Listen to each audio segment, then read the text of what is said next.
Dalam networking model ada beberapa cakupan materi, yaitu yang pertama konsep networking models, 2 TCP/IP models, 3 encap solution dan decap solution, 4 OSI models. Nah, sekarang kita masuk ke materi yang pertama ya teman-teman. Yang pertama yaitu konsep networking models. Konsep networking models yaitu jaringan komputer yang mengacu pada perangkat kompetisi yang saling berhubungan serta dapat bertukar data dan berbagi sumber daya satu sama lain. Untuk terjadinya proses bertukar data tersebut diperlukan aturan yang mendefinisikan bagaimana kumpulan komputer agar bisa saling berkomunikasi. Nah, aturan tersebutlah yang disebut dengan networking models.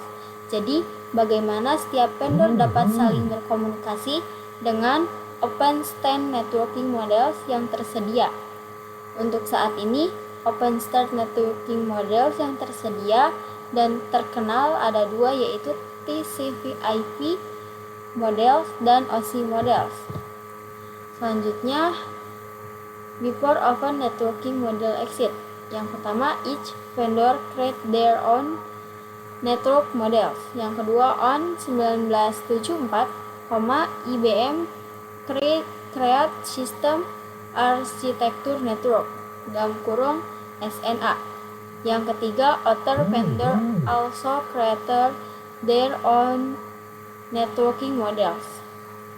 Terus ada after open networking model exit, yaitu each vendor use same networking models that can communicate each other.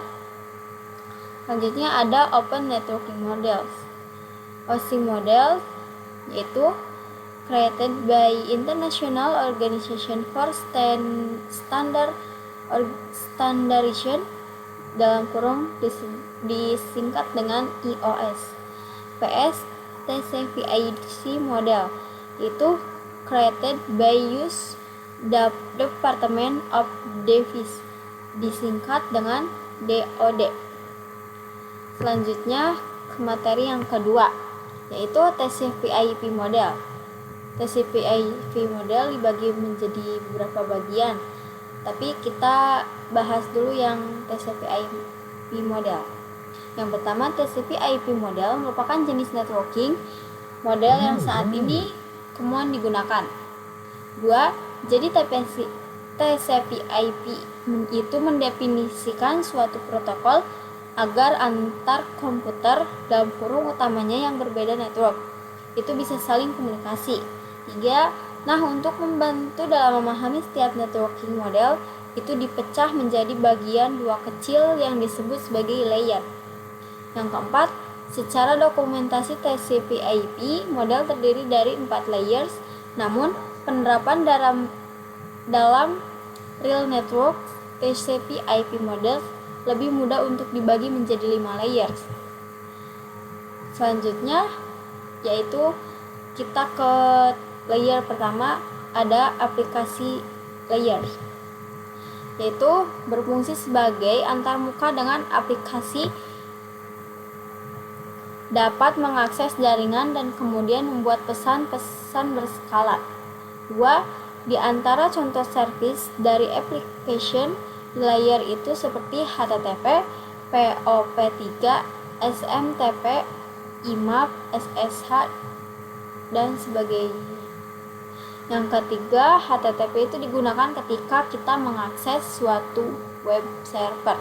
Nah, seperti kalian lihat di sini gambarnya, ini adalah contoh dari web server. Selanjutnya ada TCP/IP transport layer.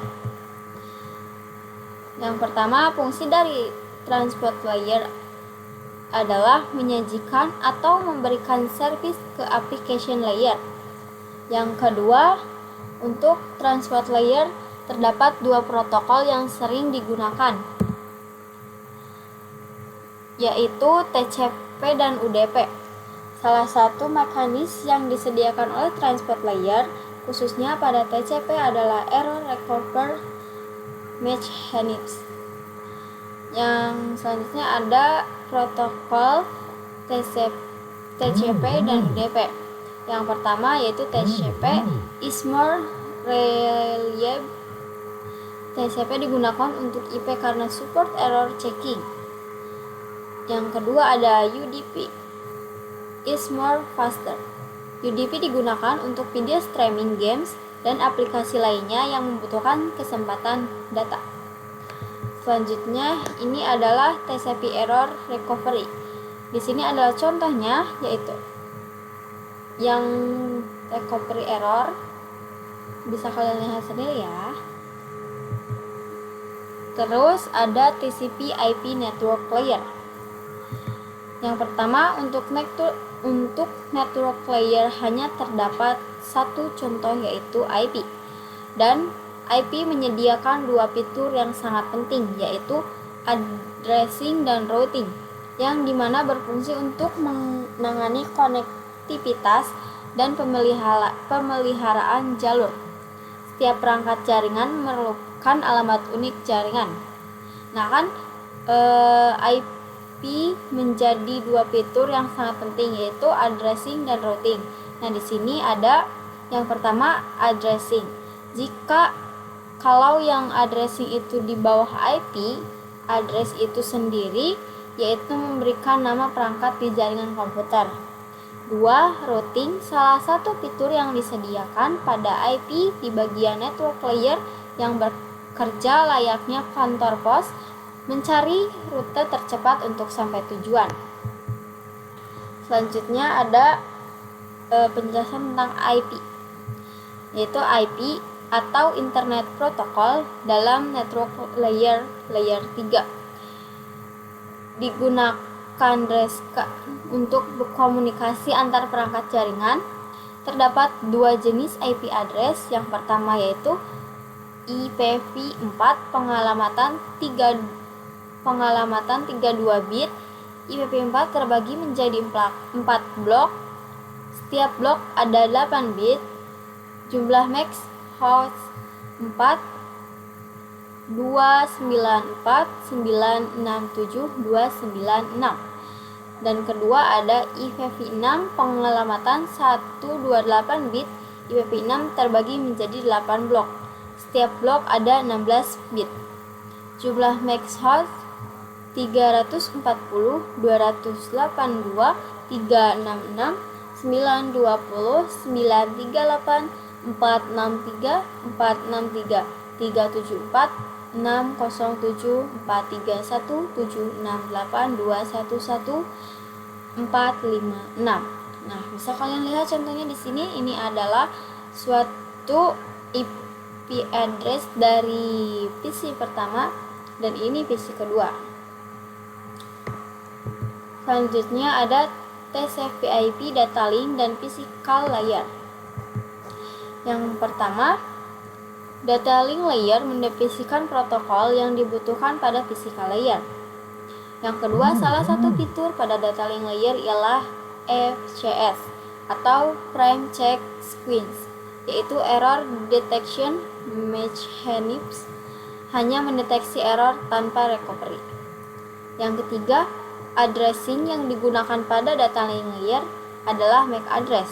Yang keempat, physical layer mendefinisikan cabling pada suatu jaringan komputer, mendefinisikan secara fisik apa yang digunakan untuk menghubungkan antara device.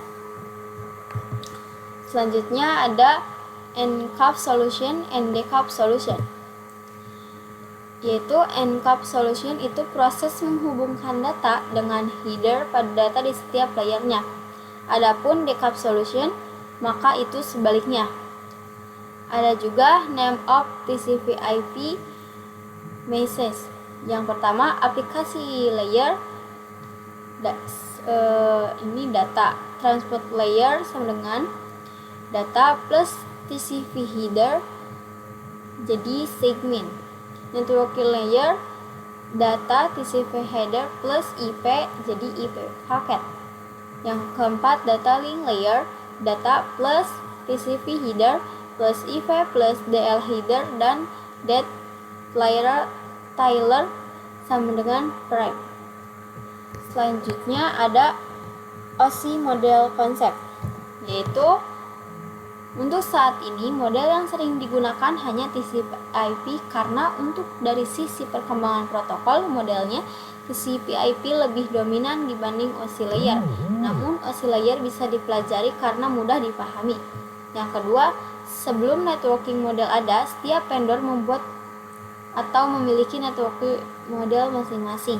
Yang ketiga, karena setiap vendor memiliki networking model yang berbeda-beda, maka suatu jaringan komputer sangat gede. Yang keempat, banyak vendor tadi itu bagaimana upaya agar tetap bisa berkomunikasi dengan baik vendor satu dengan vendor yang lainnya. Nah, yang kelima yaitu oleh karena itu dibuatlah sebuah model atau sebuah standar atau spesifikasi minimum oleh IOS, yaitu International Organization for Standardization, pada tahun 1984, yaitu dengan nama OSI, Open System Interaction, atau bisa disebut juga OSI 7 Layer Model.